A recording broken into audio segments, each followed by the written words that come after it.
Good morning guys. ఇవాళ గోధుమ పిండి అట్లు మంచి టేస్టీగా క్రిస్పీగా చేద్దాం.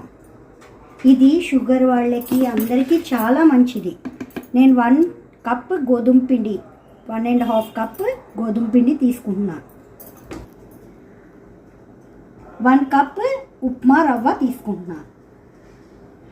ఓకే, ఇది దీంట్లో కొత్తిమీర, కొంచెం ఉల్లిపాయలు, జీలకర్ర 1 స్పూన్, అల్లం, పచ్చిమిరపకాయలు 5 చిల్లీస్ తీసుకున్నాను. ఇంత అల్లం తీసుకున్నాను, ఇంత అల్లం ముక్క. ఇవన్నీ మనం ఈ రోట్లో వేసుకొని బాగా దంచుకొని దీంట్లో వేసుకోవాలి. కచ్చా పచ్చాగా దంచుకోవాలి.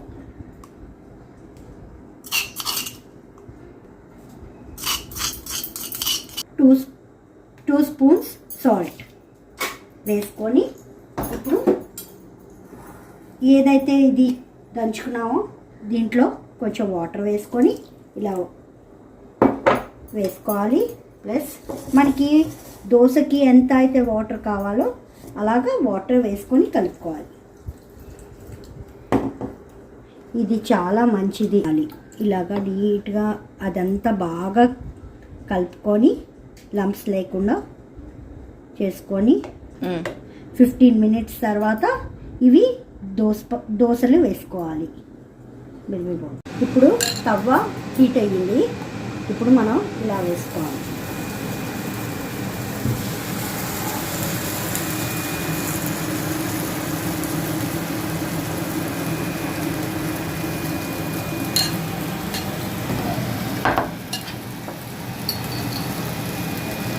డైట్ చేసిన వాళ్ళకి చాలా మంచిది ఇది. ఇలా అయిపోయిన తర్వాత కుక్ అయిపోయినట్టు మనం ఎమ్మి దోశ రెడీ. దీనికి అసలు చట్నీ అక్కర్లేదు. దీంట్లో అల్లం, పచ్చిమిరపకాయలు, కొత్తిమీర అన్నీ ఎక్కువ బాగా వేసుకున్నాం కాబట్టి చట్నీ అస్సలు అవసరం లేదు. కావాల్సిన వాళ్ళు పిక్కలతోటి తినొచ్చు.